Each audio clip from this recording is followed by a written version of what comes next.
পবিত্র মাহে রমজানে হিলভিউ পাবলিক স্কুলে ইফতার মাহফিল অনুষ্ঠান অনুষ্ঠিত হয়েছে। বিস্তারিত দেখুন আবু ইউসুফ মিশুর প্রতিবেদনে।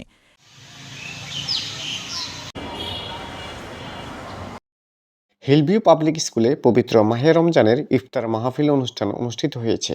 ৭ মার্চ শনিবার স্কুল প্রাঙ্গণে এই অনুষ্ঠান অনুষ্ঠিত হয়। অনুষ্ঠানে হিলভিউ পাবলিক স্কুলের প্রধান শিক্ষক রোকসানা আক্তার, স্কুলের শিক্ষক শিক্ষিকা ও আমন্ত্রিত মেহমানবৃন্দ উপস্থিত ছিলেন। এই সময় স্কুলের প্রধান শিক্ষক সকলের উদ্দেশ্যে গুরুত্বপূর্ণ মতামত তুলে ধরেন। আলহামদুলিল্লাহ, পরম সৃষ্টিকর্তার কাছে গভীর গভীর গভীর গভীর শুকরিয়া যে তিনি আমরা যেভাবে চেয়েছিলাম ঠিক সেভাবে আমাদেরকে এই প্রোগ্রামটার আয়োজন করতে সুযোগ করে দিয়েছেন, ব্যবস্থা করেছেন। একদিনের নোটিসেই আমরা করতে পেরেছি।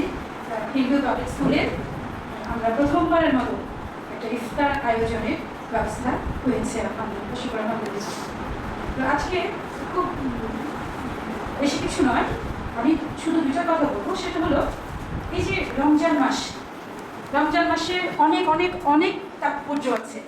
আমি শুধুমাত্র দুটো দিকে একটু হাইলাইট করতে চাই। প্রথমত হলো, আমি যে রোজা রাখছি, আমার মধ্যে যে পরিশুদ্ধি আসা দরকার, যে আত্মশুদ্ধি আসা দরকার, আমি কি সেই জার্নিটা ঠিক মতো করতে পারছি? নিজেকে প্রশ্ন করবো। প্রতিটা রোজা রাখার পরে ইফতার যখন করতে বসছি, এখন একটু জিজ্ঞেস করি যে সারাদিন কি আমি ঠিক ছিলাম? আমি কি সত্য বলেছি? আমি কি পাপ বর্জন করতে পেরেছি? আমি কি আমাকে সঠিক পথে চালাতে পারছি? প্রথম কথা। দ্বিতীয় কথা হচ্ছে, জাকাত কি আমার উপর আসলে ফরজ হয়েছে? আমি কি জাকাত দিচ্ছি? আমাকে ঠিক কোন পর্যায়ে করে জাকাত দিতে হবে, কত টাকা জাকাত দিতে হবে, এবং কখন দিতে হবে, কিভাবে দিতে হবে, কাকে দিতে হবে? বাৎসরিক ১,৩৯,০০০ টাকা যদি আপনার ইনকাম থাকে, তাহলে আপনাকে জাকাত দিতে হবে। সেই পরিমাণ স্বর্ণ গয়নার টাকা পয়সা জমা থাকলেই হবে। এমন নয় যে আপনি বেতন পাচ্ছেন তা না। এগুলো প্রত্যেকটা জিনিস হিসাব করে আপনি যদি দেখেন যে আপনার হিউজ পরিমাণ টাকা হয়ে গেছে, তাহলে অবশ্যই আপনি জাকাত দিতে হবে। আমি চাই আমার সঙ্গে আপনারা যে টিম কাজ করছেন, আমরা সবাই সহিষ্ণু থাকবো। শুক্রিয়া যে ম্যাডামরা সবাই মিলে, আমরা সবাই মিলে একটা বেশ ভালো একটা আয়োজন করতে পেরেছি। আপনাদের সকলের জন্য আমার অন্তর থেকে দোয়া থাকলো। সকলে ভালো থাকবেন, সুস্থ থাকবেন। ধন্যবাদ।